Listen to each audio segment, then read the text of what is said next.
Okay, so you know why you're here, right? You want the info quick and dirty, but like still thorough, right? No one wants to get lost in the weeds, right? Right.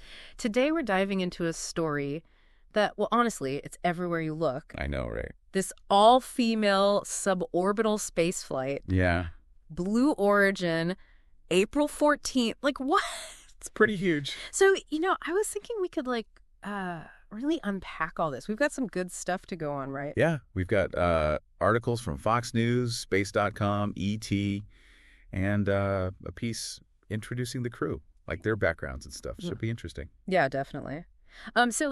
What should we aim for with all this? I mean, where do we even start with something like this? Well, I think we should go deeper than the usual, surface level stuff. Like beyond the headlines. Yeah, exactly. Like, get into the specifics, what is this flight really all about? Why is everyone so excited about it? And, what are some of the criticisms? I mean, not everyone is thrilled about it. That's true. There's definitely some pushback out there. And the crew itself, I mean, wow. Yeah. Katy Perry. Gayle King. Seriously. So before we jump into all that, maybe we should just, lay out the basics of the flight, just so everyone's on the same page. Yeah. Yeah, good idea. Okay, so the flight is scheduled for April 14th. They're using Blue Origin's new Shepard vehicle. Okay. It's a suborbital flight, meaning, it's going to reach space. Okay. 62 miles above Earth. But it's not going to orbit. It goes up and then comes right back down. So it's just a quick trip up and then back. Exactly. The whole thing is only about 11 minutes. 11 minutes, that's it. Yep. But in those 11 minutes, they'll experience about 4 minutes of microgravity. Yeah. Which is being weightless in space. Oh, wow. But the thing is, it's being called the first all-female crewed spaceflight since 1963. Wow. That's a long time. That's crazy. Mm-hmm. So, I guess that makes this a pretty big deal then, huh? Oh, yeah, for sure. I mean, it shows how much things have changed. Yeah. Like how space travel has gone from being this government-run thing to now being open to, private companies and different goals and all that. Right. It's not just NASA anymore. Exactly. So, okay, we've got this 11-minute flight. They're going to experience weightlessness for a few minutes.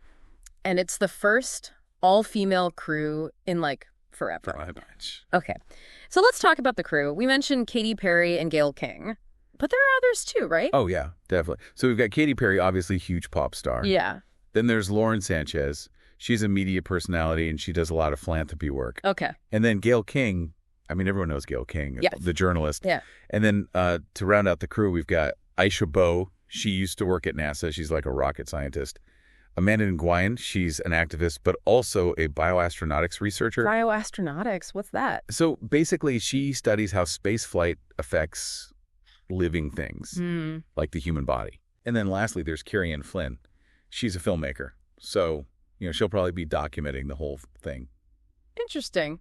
That's a pretty diverse group of people. For sure. So, I read somewhere that they were saying they want to, discuss defying gravity. What does that even mean? Yeah, that's the message they're putting out there. Sounds kind of vague, right? Yeah. But I think they're going for this theme of, empowerment. Yeah. Breaking barriers. Pushing boundaries. Yeah, exactly. So it's not just about, going to space. Right. It's about what it represents. And actually, speaking of pushing boundaries, Amanda Nguyen, the bioastronautics researcher, she's actually going to be doing some science experiments up there. No way. Seriously. Yeah. One with the Vietnamese National Space Center and another on, women's health. Pretty cool, huh? That's so cool. So it's like a mix of, just experiencing space and also doing some actual research. Totally. Okay, so we've got this historic flight, an awesome crew, actual science happening, but like you said earlier, not everyone is happy about this. Yeah, that's true. Olivia Munn, for example, she's been pretty vocal about her concerns. Yeah, she was on Today with Jenna and Friends, and she did not hold back. She was like, what are they doing up there? Why? Yeah, I saw that. She basically questioned, is this even worth it for such a short trip? And she said it was like riding Space Mountain at Disney World. Right. How is that space exploration? She also brought up the cost of all this. Yeah. Compared to, how much eggs cost. Yeah, that was funny. But also kind of, eye-opening, Totally. She was basically saying, this is super expensive while a lot of people are struggling to afford basic stuff. Right. And then she went on about the environmental impact, the rocket fuel and all that. Oh, yeah. And then there were those astronauts who got stuck on the International Space Station for longer than expected. Right. And she was like, maybe that extra rocket could have helped them get home sooner. Ouch. Yeah, it was pretty brutal. She called the whole thing gluttonous. Yeah, and in the end, she was like, what are they going to do up there that's going to make things better down here? Good point. Right. Like, what's the benefit to humanity? She also said that calling these women pioneers is like a slap in the face to actual astronauts who spend, months or years in space. Yeah. I mean, I see her point. Yeah, she made some good points. It definitely makes you think. Okay, so it's not just Olivia Munn, though, right? Like, Space.com is reporting that there is this, broader backlash happening against Blue Origin. Oh, yeah, definitely. The article talks about how there's this disconnect between the whole, extravagance of the flight and the fact that so many people are struggling financially right now. Right. Like, people are worried about putting food on the table, and you have these celebrities going on these, super expensive joy rides. And they were talking about full glam preparations and stuff. Yeah, exactly. So, where does space exploration end and tourism begin? It's all about science and discovery? Or is it also about, personal experiences and, symbolism and stuff? That's a good question. Yeah, and speaking of cost, Blue Origin hasn't actually said how much a ticket for this flight costs. But Virgin Galactic charges $600,000 per seat. $600,000 just for a few minutes in space. Yeah. So you can imagine Blue Origin's price is probably up there too. Wow. And this whole thing with the celebrities going to space, it's definitely part of this bigger trend of space tourism, where it's not just about research anymore. It's about, having this unique experience and adventure. Right. So with this flight, you've got the personal adventure aspect. You've got Amanda Nguyen doing her science experiments.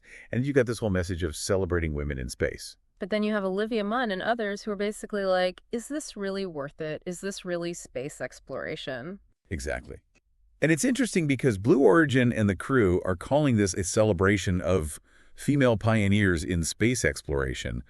But Olivia Munn is saying it's more like a stunt. Yeah. They're not really going to space. She even joked that we could probably see them from Earth if we squinted hard enough. Yeah, she doesn't think 11 minutes at that altitude really counts as going to space. So it's what does it even mean to go to space anymore? Back in the day, it was all about NASA and government-funded missions and stuff. Right. But now it's anyone with enough money can buy a ticket. Yeah. So yeah, it definitely makes you question those definitions. Okay, so let's do a quick recap. On April 14th, we've got this all-female Blue Origin flight happening. 11 minutes total. They'll reach space, experience a few minutes of weightlessness, and then come back down. Yep. The crew is super diverse. We've got celebrities, scientists, a filmmaker. They're saying it's about celebrating women in STEM and breaking barriers and stuff. But there's also the cost, the environmental impact, and people questioning whether this is really space exploration or just a publicity stunt. Yeah, that about covers it. And that's really the heart of the matter, isn't it? Is this a genuine step forward for space exploration? Opening it up to more people? Right. Or is it just a bunch of rich people showing off? Is it meaningful? Or is it frivolous? That's a tough question. It is, and it's one that we're all going to have to grapple with as space travel becomes more and more accessible. So we're left with this question, right? What does space exploration really mean in the 21st century? Exactly. And who gets to decide what counts as a meaningful contribution? Lots to think about, even after those 11 minutes are over. Definitely. All right. See you next time.